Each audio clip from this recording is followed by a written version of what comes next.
चलिए जानते हैं आज देश और दुनिया की सिलेक्टेड काम की और महत्वपूर्ण 25 बड़ी खबरों को सिर्फ 10 मिनट में। पर अभी तक आपने इस वीडियो को लाइक नहीं किया है तो लाइक कर दें और इस चैनल को सब्सक्राइब भी कर लीजिए। लेखिका अरुंधति रॉय पर यूएपीए के तहत चलेगा केस, दिल्ली के उपराज्यपाल ने दी मंजूरी। दिल्ली में 2010 में भड़काऊ भाषण देने का है मामला। जी हां दोस्तों, दिल्ली एलजी वीके सक्सेना ने शुक्रवार को लेखिका अरुंधति रॉय और कश्मीर में केंद्रीय विश्वविद्यालय में अंतर्राष्ट्रीय कानून के पूर्व प्रोफेसर डॉक्टर शेख शौकत हुसैन के खिलाफ यूएपीए के तहत केस चलाने की मंजूरी दे दी। दोनों के खिलाफ साल 2010 में सुशील पंडित ने एफआईआर दर्ज कराई थी। अरुंधति रॉय और हुसैन पर 21 अक्टूबर 2010 को दिल्ली के कोपरनिकस रोड पर मौजूद एलटीजी ऑडिटोरियम में आजादी द ओनली वे के बैनर तले आयोजित एक सम्मेलन में भड़काऊ भाषण देने का आरोप है। सम्मेलन में कश्मीर को भारत से अलग करने का प्रचार किया गया था। चलिए दोस्तों जान लेते हैं अगली खबर। थोक महंगाई 15 महीने के ऊपरी स्तर पर पहुंची। मई में 2.61% पर पहुंची। फरवरी 2023 में 3.85% रही थी। खाने पीने की चीजों के दाम बढ़े। जी हां दोस्तों, मई में थोक महंगाई बढ़कर 15 महीने के ऊपरी स्तर पर पहुंच गई है। आज यानी कि 14 जून को जारी किए गए आंकड़ों के अनुसार मई में थोक महंगाई बढ़कर 2.61% पर पहुंच गई। फरवरी 2023 में थोक महंगाई दर 3.85% थी। वहीं अप्रैल 2024 में महंगाई 1.26% रही थी, जो 13 महीने का उच्चतम स्तर था। चलिए दोस्तों जान लेते हैं इसके बाद अगली खबर। NEET paper leak, Supreme Court का एनटीए को नोटिस। शिक्षा मंत्री प्रधान स्टूडेंट और पेरेंट्स से मिले, बोले कोर्ट जो भी कहेगा हम करेंगे।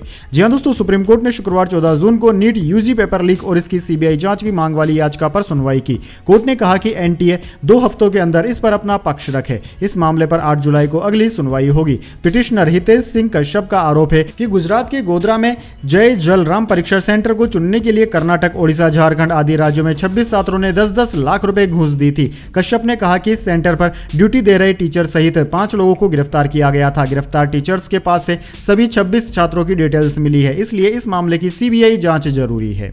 चलिए दोस्तों जान लेते हैं अगली खबर। G7 शिखर सम्मेलन में पोप फ्रांसिस से मिले प्रधानमंत्री मोदी, भारत आने का दिया न्योता। जी हां दोस्तों, G7 शिखर सम्मेलन में हिस्सा लेने पहुंचे प्रधानमंत्री नरेंद्र मोदी ने अन्य राष्ट्राध्यक्षों के साथ पोप फ्रांसिस से भी मुलाकात की। इस दौरान पोप फ्रांसिस ने प्रधानमंत्री मोदी को गले लगाया और उनकी कुशल क्षेम पूछी, जिसकी तस्वीरें सोशल मीडिया पर वायरल हो रही है। प्रधानमंत्री ने पोप फ्रांसिस को भारत आने का निमंत्रण भी दिया है। प्रधानमंत्री ने खुद सोशल मीडिया प्लेटफॉर्म एक्स पर इसके बारे में जानकारी दी।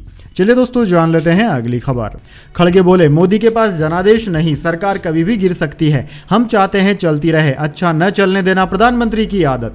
जी हां दोस्तों, कांग्रेस अध्यक्ष मल्लिकार्जुन खड़गे ने शुक्रवार को कहा कि एनडीए की सरकार गलती से बनी है। मोदी जी के पास जनादेश नहीं है, यह अल्पमत की सरकार है, यह सरकार कभी भी गिर सकती है। उन्होंने आगे कहा कि हम चाहते हैं कि यह सरकार चलती रहे, देश के लिए अच्छा हो, हमें देश को मजबूत करने के लिए मिलकर काम करना चाहिए। लेकिन हमारे प्रधानमंत्री की आदत है कि जो अच्छा चल रहा है उसे चलने नहीं देते। हम देश को मजबूत करने की दिशा में सहयोग करेंगे। एनडीए के पास 293 तो इंडिया ब्लॉक के पास 234 सांसद हैं। मोदी समेत 72 सांसदों ने 9 जून को शपथ ली थी।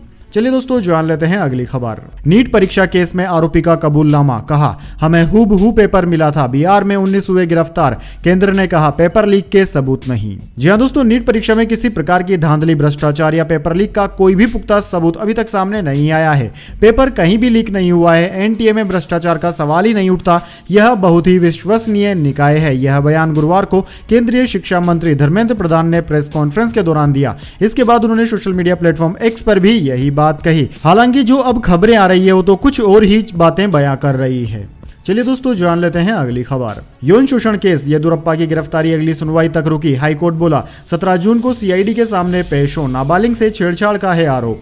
जी हां दोस्तों, नाबालिग से यौन शोषण के आरोप मामले में कर्नाटक के पूर्व सीएम और भाजपा नेता बीएस येदियुरप्पा की गिरफ्तारी को अगली सुनवाई तक के लिए रोक दिया गया है। कर्नाटक हाईकोर्ट ने कहा कि येदियुरप्पा को 17 जून को सीआईडी के सामने हाजिर होना होगा, तब तक उन्हें गिरफ्तार और हिरासत में नहीं लिया जा सकेगा। येदियुरप्पा के वकील अंदीप सी पाटिल ने कहा कि मामले की जांच कर रही एजेंसियों की गलत कार्रवाई के खिलाफ हाईकोर्ट में याचिका दायर की गई थी। कोर्ट ने कहा कि येदियुरप्पा पूर्व सीएम है, उनकी उम्र और मामले की जांच में उनके व्यवहार को ध्यान में रखते हुए यह ऐसा मामला नहीं है जहां जांचकर्ता को कोर्ट जाकर वारंट लेना चाहिए था। चलिए दोस्तों जान लेते हैं इसके बाद अगली खबर। केजरीवाल पत्नी के सामने मेडिकल कराना चाहते हैं, रावेज एवेन्यू कोर्ट में याचिका लगाई। कल सुनवाई, 19 जून को जुडिशियल कस्टडी खत्म होगी।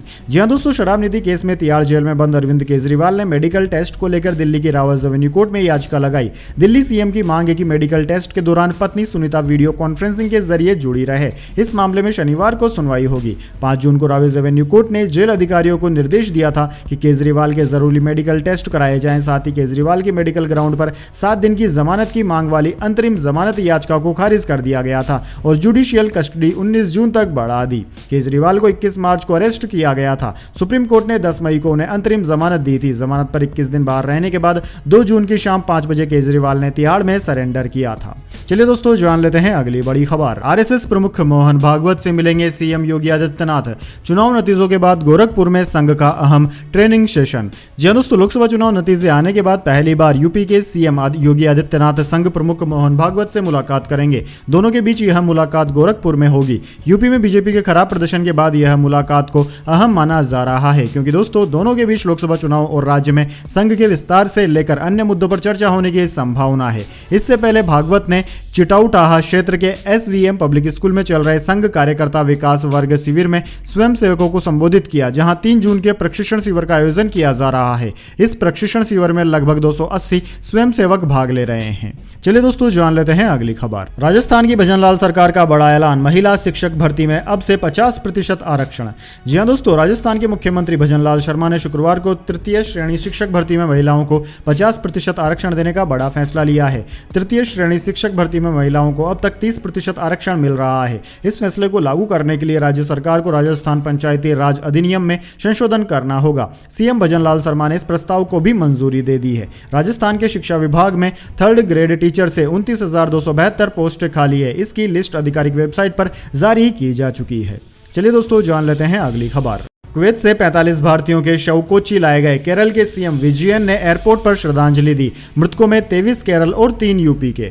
जी हां दोस्तों, कुवैत के गमफाक में बुधवार को लगी भीषण आग में मारे गए 45 भारतीयों के शव लेकर भारतीय वायुसेना का स्पेशल एयरक्राफ्ट भारत पहुंच गया है। यह केरल के कोच्चि एयरपोर्ट पर लैंड हुआ, क्योंकि मृतकों में सबसे ज्यादा 23 लोग केरल के हैं। इसके बाद एयरक्राफ्ट दिल्ली जाएगा। जान गंवाने वाले अन्य 22 लोगों में तमिलनाडु के 7, आंध्र प्रदेश के 3 और बिहार, ओडिशा, कर्नाटक, महाराष्ट्र, झारखंड, हरियाणा, पंजाब और पश्चिम बंगाल के 1 लोग हैं। एक मृतक किस राज्य का है, इसकी जानकारी अब तक नहीं मिली है। वहीं इस मामले में कुवैत ने अब तक 3 आरोपियों को गिरफ्तार किया है। चलिए दोस्तों, जान लेते हैं अगली बड़ी खबर। सोना फिर 72,000 के नीचे आया। ये 71,890 रुपए प्रति 10 ग्राम बिक रहा।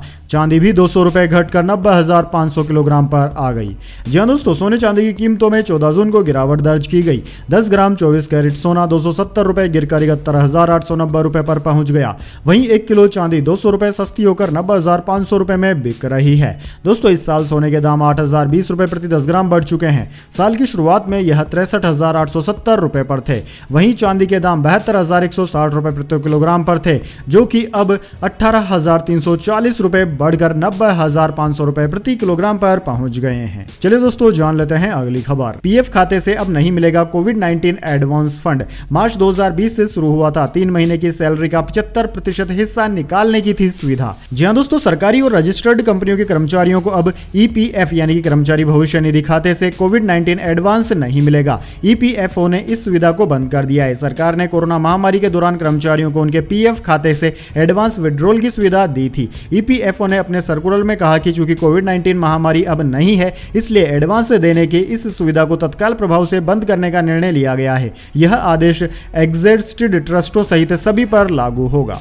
चलिए दोस्तों, जान लेते हैं इसके बाद अगली बड़ी खबर। आरएसएस के इंद्रेश बोले, अहंकार ने भाजपा को 241 पर रोका। राम सबके साथ न्याय करते हैं। जिस पार्टी ने घमंड किया तो उसे पूरी ताकत नहीं दी। जी हां दोस्तों, राष्ट्रीय स्वयंसेवक संघ आरएसएस की राष्ट्रीय कार्यकारिणी के सदस्य इंद्रेश कुमार ने गुरुवार को कहा कि राम सबके साथ न्याय करते हैं। 2024 के लोकसभा चुनाव को ही देख लीजिए। जिन्होंने राम की भक्ति की, लेकिन उनमें धीरे धीरे अहंकार आ गया। उस पार्टी को सबसे बड़ी पार्टी घोषित कर दिया। उनको जो पूर्ण हक मिलना चाहिए था, जो शक्ति मिलनी चाहिए थी, वो भगवान ने अहंकार के कारण रोक दी। इंद्रेश कुमार जयपुर के पास कानोता में राम रथ अयोध्या यात्रा दर्शन पूजन समारोह में बोल रहे थे।